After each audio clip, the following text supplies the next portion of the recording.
Hi children, welcome to Biology Online Classroom of Sri Gokulam Public School, Guruvayur. I am Rajeshri, your biology teacher.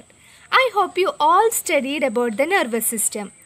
The two types of nervous system we discussed in the last class. Central nervous system and peripheral nervous system. The central nervous system includes brain and spinal cord. The peripheral nervous system includes nerves. So what is the function of this peripheral nervous system? It communicates the central nervous system with the other parts of the body. Isn't it? As I told you before, the central nervous system includes brain and spinal cord. The function of the spinal cord we already discussed in the last class. It controls the fastest responses of our body and they are called as the reflex actions. So children, today we are going to discuss about one of the most amazing organ of our body, brain. You know, brain is the commanding center for the entire body. It makes us who we are. Children, take your textbook, notebook and one pencil. Let's draw together and study the structure of brain. Human brain is one of the nature's greatest creation. Our brain is a delicate organ, so it needs to be carefully protected. Children, you know spinal cord is protected inside our vertebral column or backbone. The brain sits inside a bony box called cranium or skull. And also, brain is covered by a membrane called meninges.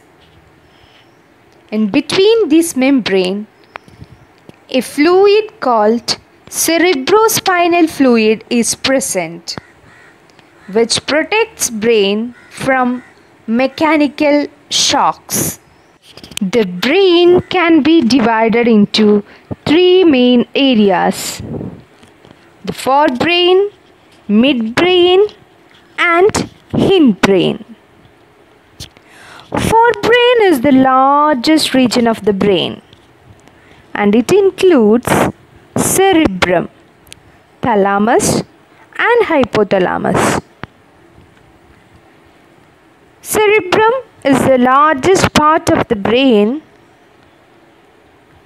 which is the main thinking part, and it controls intelligence, memory and voluntary actions. It also has sensory and motor areas.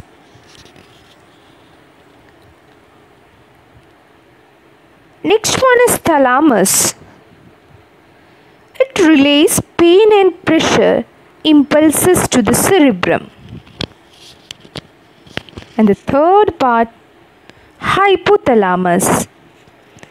The function of hypothalamus is to control the body temperature, thirst, appetite and sexual drive. So the forebrain contains three parts: cerebrum, thalamus and hypothalamus. And which is the largest part of the brain? That is the cerebrum. Okay. The second region of the brain is midbrain. It is a small part which connects the forebrain to hindbrain. The third region of brain is hindbrain. The hindbrain has three parts. They are cerebellum, pons and medulla oblongata. Cerebellum is the smallest part of the brain, and cerebellum is responsible for the precision of voluntary actions. It maintains the posture and balance of the body. The second part of hindbrain is pons. It controls the respiration. And the third part, medulla oblongata, controls involuntary actions. The involuntary actions like blood pressure, salivation, vomiting, etc. are controlled by medulla oblongata. Children, the diagram of human brain is there in your textbook, page number 118. So you should draw this diagram in your notebook. Now, let us discuss some of the questions from the previous year's question papers.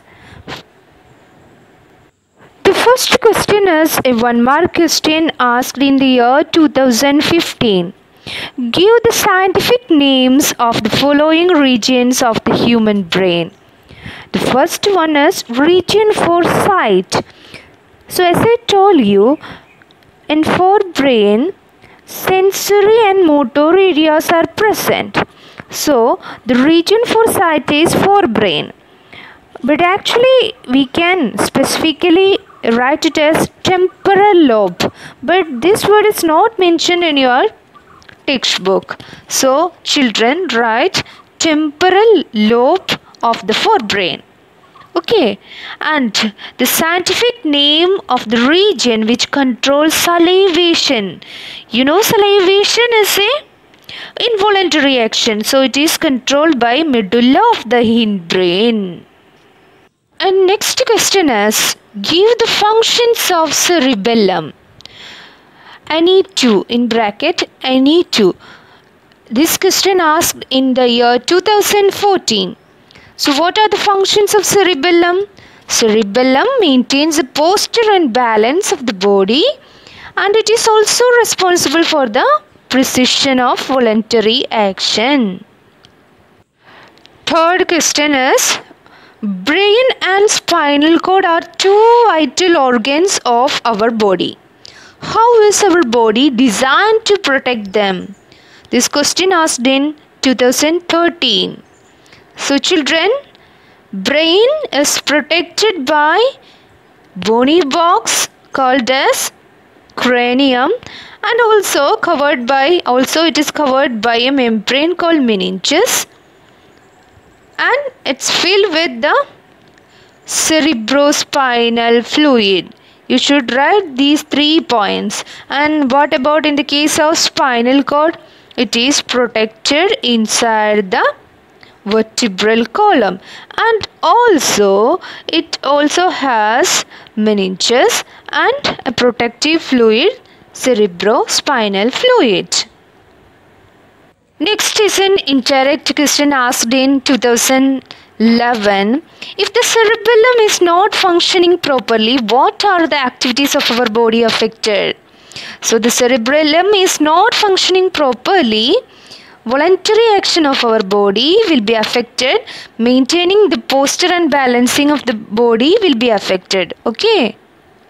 Last one is a 5-mark question asked in the year 2016.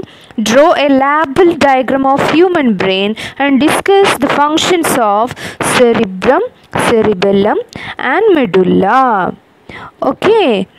So all these parts and its functions are very, very important.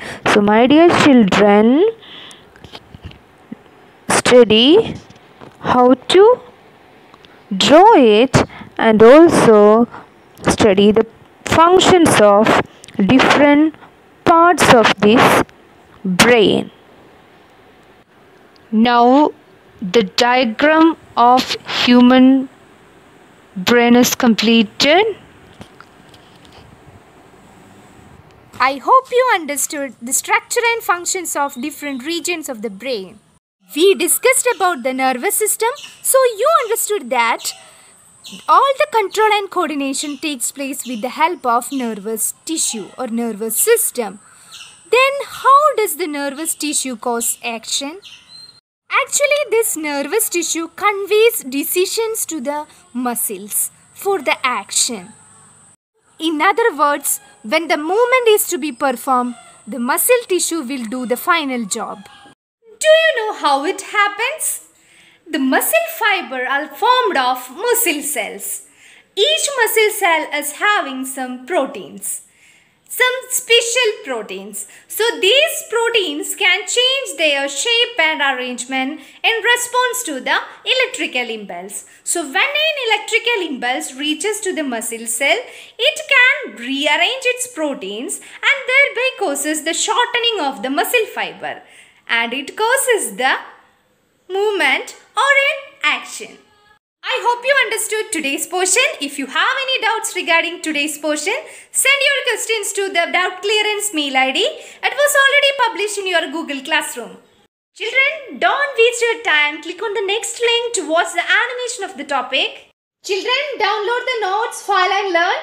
Don't forget to attend the test questions. See you on this Saturday in the live doubt clearance session. Till then, bye.